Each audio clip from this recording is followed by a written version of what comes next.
University of Man.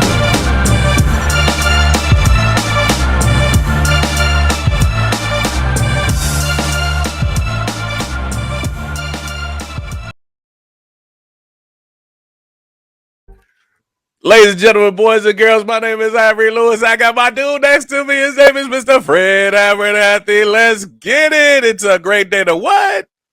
Be amazing. Let's go. Let's go, Randy. What's happening, man? Loving life. Hey, my boys in the Midwest been making some moves. The Bears been making some moves. You know, my boy Paul is doing his thing right now. We purposely waited for this session because we wanted to make sure at least half of the free agency was over. What's going on, man? Talk to me about these Bears. The Bears. Hey, man, just living life and loving God, bro. So just trying to get it done. Get it done, man. Another great rousing episode of University of Man, where it's two brothers giving a manhood perspective from the Christian angle. Let's get it, man. So listen, I did men's Bible study last night for my church, man, and we do it on Zoom. So, brothers, if you out there, you want to be a part of men's Bible study on Thursday nights at 7, we do it on Zoom, so you can get on anywhere. But listen, we talked about forgiveness. And forgiveness is a huge thing for me. And I think men in general. But what I found is I think it's easier to forgive somebody else than it is to forgive yourself. Tell me your thoughts on that. You are your worst enemy. You're your worst critic. You're your worst everything. And if you don't give yourself that opportunity to just be in a place of forgiveness, and a lot of the stuff that they talk about in the Bible, they talk about forgiveness, but we kind of forget us. We forget about ourselves. So, love. You can't love anybody more than you love yourself. And if you look at yourself in the mirror and you are constantly fighting yourself, how can you have space for anybody else to love? So you just made a strong statement. You can't love anybody else more than you love yourself. I actually want to challenge you on that. And the reason I want to challenge you on that, because I think there are tons of men out there that love their families more than they love themselves. And here's why. We'll make sure. Oh, you just said it. They love their families more than they love themselves. Why? Because they are standing up as a man that they chose to be based on what they were raised to be. So they are loving the man that they are through their actions to the other people that they're working with. So they do it out of vanity. So are they neglecting themselves to make the life of the family better? It's weird because you could talk about this with your health. You could talk about this that's where I was going. Right. You can think that you're doing the right thing to make all the money in the world, to do all the things that you're supposed to do, but lo and behold, the people in your life, they just want to be around you. My son's 7, and I started thinking about like moments that are going to be gone soon. Like, how they just come up and hug you. Yeah. Want to lay with you on the couch. Yeah. Want to be like, get off. You know what? I'm probably not gonna get. Yeah, come on. So might want to enjoy that right now. let me just go enjoy this moment. But yeah, what was my point? I'm sorry, I just lost my train of thought thinking about my son. Hey, it be like that. But we were talking about how a lot of times men show their family more love than they show themselves. Yeah. And that's the easiest thing to do, though, because if you are looking for approval of others and vanity of yourself, that's what you do. And getting back to the health, I got it now. Getting back to the health component of it, you kind of like, it's weird how society has made being healthy like a bad thing. Like if you got a 6-pack, you spend way too much time on yourself. But are you going to be around for the rest of your life? Are you, body mass index, all those different things? Is that what you're really looking at? And like, man, I'm preaching to myself right now. But you're in a position to either A, be around for a long time, or B, sustain a stable income and do all the things that you think you're supposed to do based off of what society tells you, and trying to be vain. and lose out on what I think are the golden years of your children when they become adults. Because you get them for 18 years on rent, and then you get them for friendship for the rest of their lives. Like, I'm not your friend until you hit 25. Yes, sir. Yes, sir. So here's where my challenge comes in. Come on. So we know we got brothers with nice whips. Sure. Got a hot car. Let's say it's an Audi A8 2024. He puts nothing but premium gas in his car because hey, that's what it takes. We want to make sure it's got the good, but we'll put all type of trash in our body. We'll eat flaming hots. We'll eat all type of pork, sausages in the middle of the night. So are we really showing ourselves the type of love that we show to other things and other people? But in this whole forgiveness thing, we talked about the 4 R's. The 4 R's: responsibility, remorse, restoration, and renewal. Responsibility, I think, for men, especially any men that's listening to this, we know how to own up to and take responsibility and take accountability for what we may have done. Hey, man, I did it. I apologize. It wasn't what I meant to do. I didn't mean for it to go that way. I take ownership of it. I'm going to deal with the consequences of whatever this situation was. Responsibility, I think we're cool on. Even with ourselves, we take responsibility for the things that we did, what we failed at, the mistakes that we had, and all that. The definition of forgiveness was the first word was stop. Stop feeling angry and resentful towards oneself or another for a flaw, a mistake, or a transgression against you, right? But the number one thing was stop. You got to do something. To forgive somebody, you got to do something. So to forgive yourself, you got to forgive. Stop. Stop being angry with what happened, right? Stop being angry because you had a failed marriage. Stop being angry because the business didn't work out the way you wanted. Stop being angry because you didn't because you ain't getting the league like you wanted to get in the league. Stop being angry about the situation. That's what taking responsibility for it is. Look, if it wasn't making it to the league, maybe I didn't practice hard enough. Maybe it wasn't meant for me to be. What was the reason why? And we both know I used to always ask God, why did this happen to me? And we changed that from 2 to 4. And why did this happen for me? So when you multiply that 2 and you get a 4, and I know it's not spelled the same, but you get that same meaning.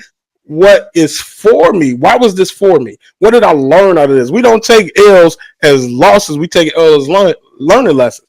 So when we take responsibility for what our actions that played into the situation that caused us to have remorse, that caused us to have a transgression, that caused us to have anything, now it's about the remorse. Here's where a lot of men, especially black men, here's where we get stuck, is the remorse. Because what remorse is supposed to do is take the guilt to change the behavior to a positive situation, not for you to continue to be in a situation where you are continuing to feel at the same thing. Yeah. Repentance is being godly sorry and doing everything in your power not to commit that same sin again or that same transgression again. Not to say that you won't fail, because we all fall. But are we intentionally trying not to do this again? How do you move past that remorse? I looked up some stuff about forgiveness in Colossians 3:12 and 13. As the Lord has forgiven you, so you also must forgive Because yourself. God is no. I'm just gonna add in yourself. How many times has God forgiven you? Right? You talking about remorse. I think that's our biggest fault as humans. We don't forgive ourselves. We have this remorseful thought process, whereas God's seen all your faults and He threw them all in the sea of forgiveness. Why can't you do the same thing for yourself? You're always looking backwards versus ahead. The best is yet to come, and you still haven't even thought about what you're barely getting to today, let alone 10 days ago, 6 months ago, 2 years ago. Some flaws that you did, or a pass that you didn't catch, or a shot that you didn't make in high school, let alone in college or in pros or whatever. we are in a professional fight. Like, I truly believe that unseen gifts inside of you, myself, and others are going to be seen. Let's take a step back for a second and look earthly. In the 1990s, if you would have said that Google was going to be a world-renowned company, and if you Man, actually put stock in, you got some stock in Google, or you got stock in such and such, you'd be crazy. So what makes you think in the next 10, 15, 20 years, there's not going to be a path that's going to open up for your gifts? He's honing in these gifts that you have no idea that they're going to actually fit perfectly with the plan that's going on. I mean, you got people making millions of dollars on TikTok, which probably won't be in America soon, but we'll see. But and it's like 60-second blurbs, and they're doing, just crazy stuff all day long and having fun and living their life. Imagine if you can live a life and also spread the word about God. man. You think So somebody would follow you? yeah. So you're telling me that we have to get past the remorse and the use it to change our behavior, right? It shouldn't be remorse. It should, but that's a part of the forgiveness. You got to have some type of remorse about it, and but that's where it's different. Like we can't live in that remorse. Okay. We can't sit there. Here's what we got to get past, and here's where my theory of where we stop is the restoration. But before we talk about for ourselves, all right, tell the audience, man, when the last time your wife was upset at you about something? What did you do to make it right? Did you buy her flowers? Did you run a bath? What you do to make up for not taking the garbage out or not doing something? See, why you gotta go there? Why you gotta go there? Because this is how we talk about restoration. I gotta think. What did you do to restore that relationship? What did you do to restore that harmony in your house? Man, I think it's got to do with the garbage. Okay. And this has been one of those things. Sometimes you forget, sometimes you get up. So, being candid, on Wednesday nights I come in late from work, whatever the case is, and I put the cans out. That doesn't mean that the garbage is in the cans, right? So, I come in, I beat the garage, put the cans out, we're good, right? That next morning or that night, I'll put the garbage up. But many a times, my wife, she bumps for me sometimes, and we've got this nice back and forth because my wife has a nose that can smell anything, and if the garbage is the can, the lid's off, so like that I just know this after 20 plus years of being my wife. I think I kind of know her. It is what it is. So, what I've done is the remedy is making sure that she knows that I will take out the garbage whenever she needs to, and I might not be on time that morning. So if you can catch me at night, we can go and get her done. So that is my thing. That's my remedy. But to get back to your response, I think I've had to give some back massages. Back massages, okay. So that's your restoration. Like, look, all right, baby, I'm sorry. You rub it back. Okay. Some guys buy flowers. Some guys buy candy. Some guys take them out on a nice date. Kobe Bryant bought a big ring. Whatever it is that you need to do to restore based on your fault, based on your transgression towards her, you had to restore the harmony back in your home, right? Absolutely. So when you do something that you need to forgive yourself for, what do you do to restore the relationship with yourself? Currently, I don't have a game plan or action plan for that. So that was my point. We have all type of methods to restore relationships with other people. That's good. We've been friends for what, almost 30 years now? This is crazy. But we've had some crazy situations happen in our friendship. And I'm like, this dude, I'm just gonna tell it, man, this dude wore my brand new suit. You gotta go and had it on his waterbed. We are in his bedroom playing a video game, and I'm sitting on the brand new suit. Cross over the waterbed. Oh man, yeah, there was a waterbed back in the '90s. That was crazy. But I'm sitting on the suit, and I'm like, man, what is this in this bed? This is my brand new suit. However, to restore the harmony, because we was roommates, we shared the upstairs and the frat house together. To restore the harmony, we had to come to some type of conclusion. Look, man, I ain't got no problem with you wearing a suit. Just ask. Oh man, I'll take it to the cleaners. Cool, we good. You know what I'm saying? But when we do something against ourselves, we don't even have a plan to restore our relationship with ourselves. And a lot of times, we don't even think that we have a relationship with ourselves. Or we realize we do, but we don't spend time with it.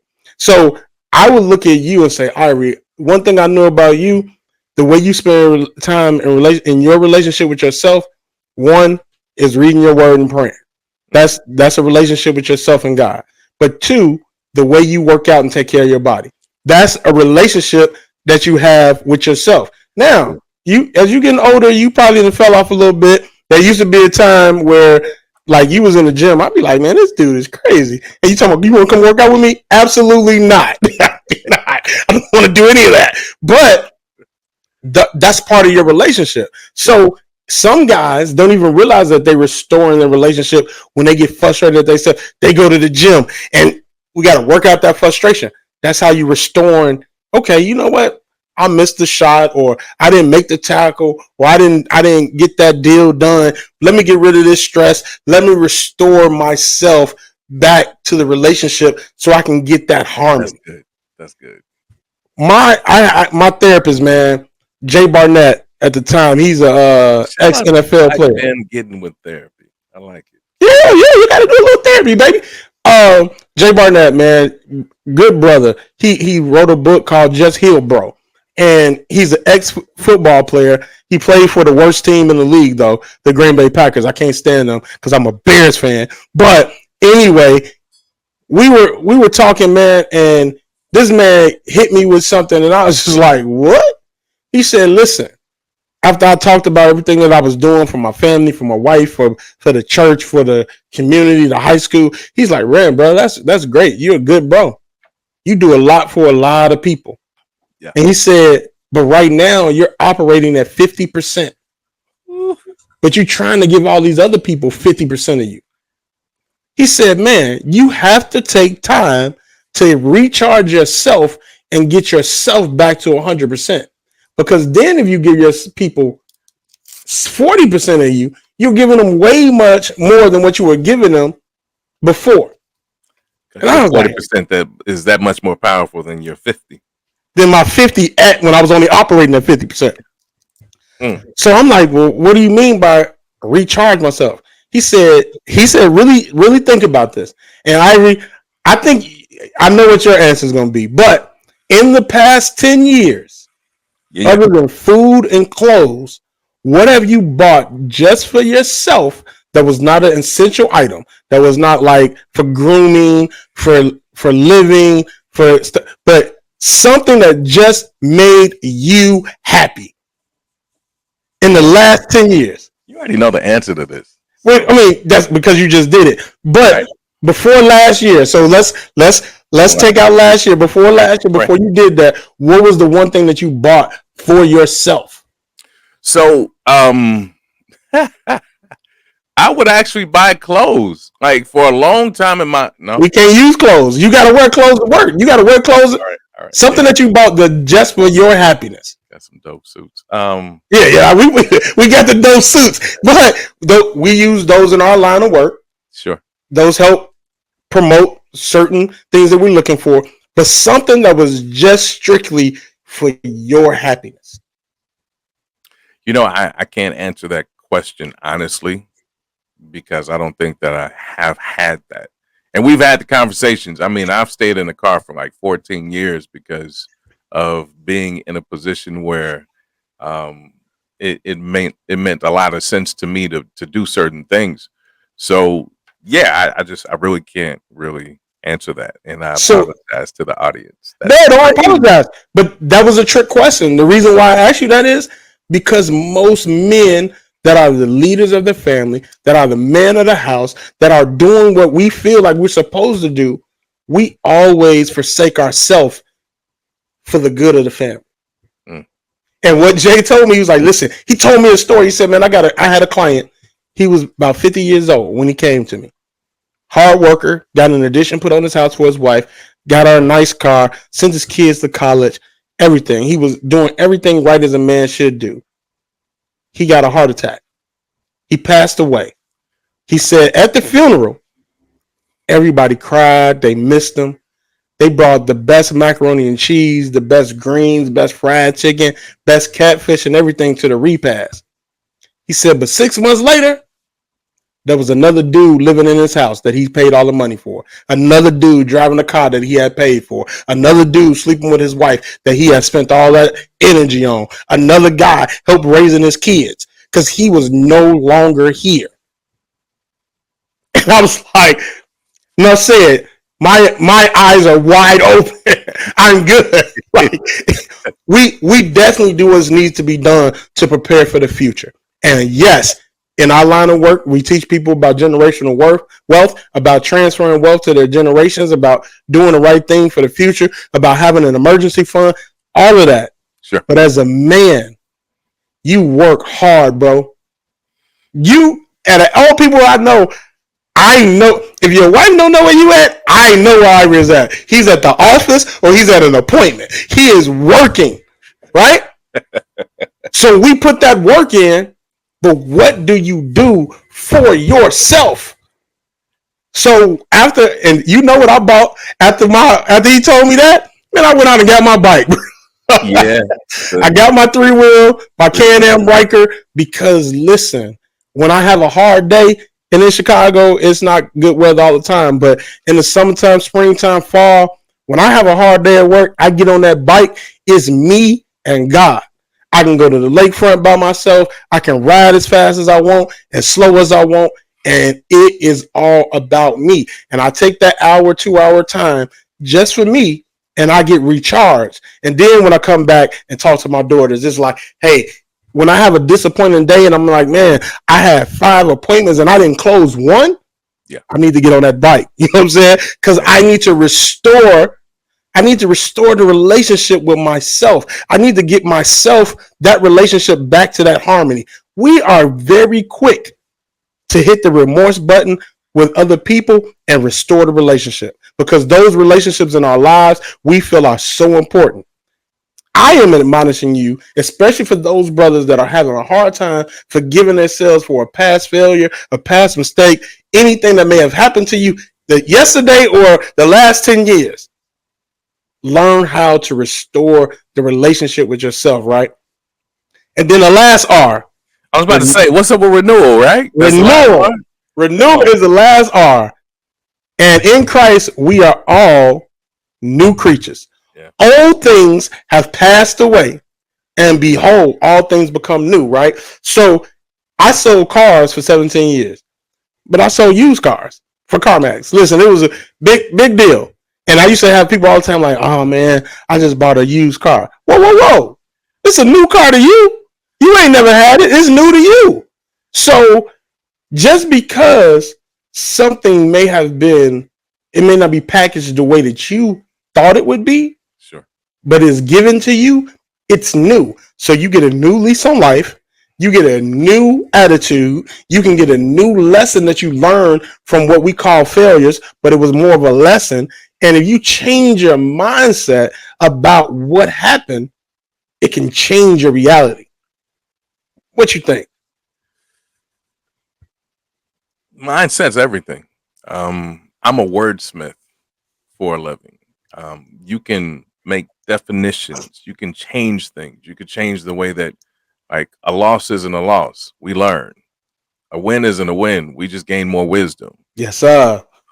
You know, when you're looking at children or when you're looking at adults, this too shall pass. You're in a position where you're renewing your mind, your everything on a daily basis. A renewed mind with a clearly defined situation going on where you know where you're going, you know you're living, your status. That's what everyone should want. That's what everyone should hope for. You have to be in a position where you're in. This is something new to me. Journal. You got to journal every once in a while. Now you can journal, but you Yeah. can look back at your journaling. And you know what? I guess this is probably one of my things that I do now, along with working out, is journaling because I can write all the stuff in the world. And my wife got me hooked on this. And you know what's funny? I'm gonna tell myself real quick. I saw one of her journals, right? I was like, man, should I read it? Ooh. Should I read it? I looked in it, and you know, it was one of those tense little moments, like early in our relationship. I was like, "Oh, I'll never do that again." I don't even want to know.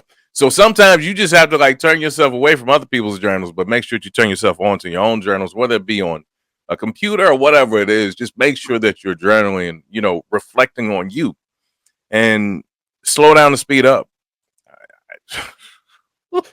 Slow down to speed up. Yes, sir. You can go until you're boxed in, your schedule's so packed that you have no time for you. But I have the audacity to say I have to have time for me to not only work out, to also do different things and just be in a place of sanity, like sleep. Like there was a there was a time in my life where I broke up with my pillow. We had a great relationship too, boy. Right. But you know, I was like 3-4 hours on a nightly basis. I read something about Kobe Bryant. He was like, "Mama mentality. I only sleep on. I take naps." He was like, "I take 2-hour naps like 3 times a day." I was like, "Ooh, I want to try that." So I tried that for a little bit. That didn't work with my body. I'm just telling you, my body likes things all together. So slow down to speed up. And for all the men out there, you know, when you're looking at being renewed in a renewal state, like you can renew your body. This is dope too. If you actually fast for 72 hours, almost all of your your immune system resets. So you can reset your whole mind, your body with the gut. So what you put in your body or what you don't put in your body is a big deal. So I think USC did the study about that. We can go fact check that. But 72 hours, if you can hone in and really just give yourself that diverse moment where you say, I'm not going to eat for 72 hours, nothing but water, your body says, thank you. Let's reset. And eat foods on the outside, not the inside of the store. Make sure they're organic, whole, like they didn't make it, like the crackers Hey, and the chips and all that this was stuff. good. You like Eat that? foods on the outside, not the inside of the store. Okay. I Yeah, like it. there it is. That man, 72 hours. Yeah, You can 72 have a hours. renewed immune system Mm-hmm. It just by resets. fasting. It resets your immune system. So imagine if we had 72 hours of no social media. What would that do for our mental state? Um, 72 hours of no TV. How, just thinking about being renewed, brother. Like, I had a new lease on life when it was like, oh, by the way, I'm on the top of the list for kidney transplant. Let's go, let's go. that's what's So up, boy. yeah. So ready for that donation to happen. But I do feel a little weird though, because unless I have a living donor, I'm literally waiting for somebody to die so that I can have a new lease on life. And and I know people are like, well, people die every day, and I get that, but what I'm looking for is for somebody who has my blood type, my antibodies, all of that to pass away, and their family to be like, oh, we're going to bless this gentleman with a renewed life. Like, to me, that's a big deal. A lot of people are like, oh, you shouldn't even think about that, but that's serious to me because life is serious, and to have a renewed situation, to be able to have a new situation come up upon life, I can't I can't imagine anything else, man. I appreciate it. I got to give you a shameless plug with the movie. Our couples connection with our church, my wife and I, we run that at Live and Praise Christian Center in Chatsworth, California, now North Hollywood. But It's called Ordinary Angels. Our couples went out. I think it was about 15 couples that all went out to see Ordinary Angels. I encourage you, Fred, to go check that movie out. You might like Okay. it. And yeah, man, we're praying for nothing but success.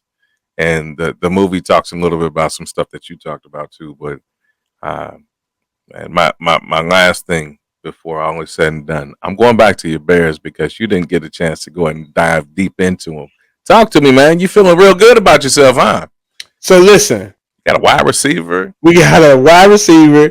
We got a nice running back. But beyond that, they haven't done anything with Justin. We still have the option to still pick up Caleb Williams, trade Justin or trade him or trade the first pick. So while everybody's wondering what's happening with Justin, Ryan Poles behind the scene is playing chess while everybody else is playing checkers. And he putting all the pieces in the middle of the board right now, and I'm digging it. So once again, I've been a Bears fan all my life. I'm not about to be like, oh, we about to be in the Super Bowl next year. Nope, I ain't on that. But I think we are moving in the right direction. And business-wise, we are in a very good position. Because if they do trade away Justin and get Caleb, now you pay Caleb the rookie salary and you don't have to pay Justin that. Or if you bring Caleb on and have him be mentored under Justin, now you're looking for the long haul, which is kind of what those people in Wisconsin do, is they bring in a quarterback and let him get mentored, and then when he takes over, he just boom. And everybody just calm down. CJ Stroud was an anomaly. Like, most guys don't come in the league their rookie year and put up those type of numbers. CJ is a different type of guy, right? So let's be real. Caleb Williams looks good in college, but it's a different beast when you hit that NFL field. Look, these Los Angeles Rams are doing all the right things, man. They're tidying up the offensive line. We just stole one of the linemen from the Detroit Lions. He's our new center. I think the Bears just picked up our old center. Congratulations, going Chicago. And, there's this guy by the name of Matt Stafford. He still looks real good. He still looks real, real good. And Aaron Donald, he hasn't left. We just need to get him a party mate. We're going to be all right. Yeah, but here's the thing for me, man. The most shocking thing I've seen. Why the heck would everybody in the league want this guy except for the team that he was playing with? And my man, Derrick Henry. How do you let Derrick Henry go to the Baltimore Ravens? They got the best backfield on paper right now in the century. Listen, Saquon Barkley, he just signed. Oh, the Giants aren't going doing anything this year. He signed with the Eagles, right? He's getting. Oh, that's because the Bears got the Eagles running back, so they had to go get a running back. He's getting like $12 million a year. He's getting the same amount of money as the 52nd best wide receiver in the NFL. Running backs just don't get paid right now. They don't. And why do you think that is? It's a five wide type offense. You're not doing it's a business decision, ends, It's a business decision. The longevity of a great running back ain't like it used to be. We don't have the Adrian Petersons that can run hard for 12, 15 years, right? So I feel like the owners got together and was like, listen, we putting a cap on what we going to pay these running backs. Don't nobody go above this. And you know who we attribute that to? Who was that? Your man, Le'Veon Bell. Well, who had the opportunity to stay in Pittsburgh for a higher pay, and this dude gonna hold out and end up took less. They like, wait a minute, man. So Le'Veon, I mean, listen, the people with the Steelers, they just don't know how good they got it. They got one of the best head coaches, and it's a shameless plug to my boy, but they've got one of the best head coaches. He makes them look good. You look at Le'Veon Bell and Antonio Brown when they left. How did they do what they did? How did they come so close? How did they win championships? Because of the head coach. Oh yeah, absolutely. He's a player's coach. So, yeah. Absolutely, man. Definitely, bro. So listen, we're gonna wrap this episode up at University of Man. Be prepared for the great NFL season that's coming. Oh, brother, I went to a Blackhawks game, hockey game. If you have never been to a hockey game, that was one of the most exciting sports events I had ever been to in my life. The Blackhawks won 8-2. And Where'd in you the sit hockey at, row, Fred, where'd you sit at? come on, man. You know we had little box seats. It was cool. It was cool. But bro, like they had a fight and the goalie got into the fight. It was crazy. Like I was like, man, and in hockey, 8 goals is crazy, man. But the energy there, we was in a box, but you know, so being around other people that are successful, Yeah. it's a different type of energy, bro. So yeah, let's talk. Appreciate y'all for tuning in to University of Man. I'm Fred Abernathy. Our social media is at Team Abernathy Financial and at University of Man. You can hit Ivery up at Ivery40. And listen, we love y'all. Keep listening. Send in your requests of what you'd like to hear us talk about. And let's do it, bro. Love you. Peace, love, and hair grease. Talk to you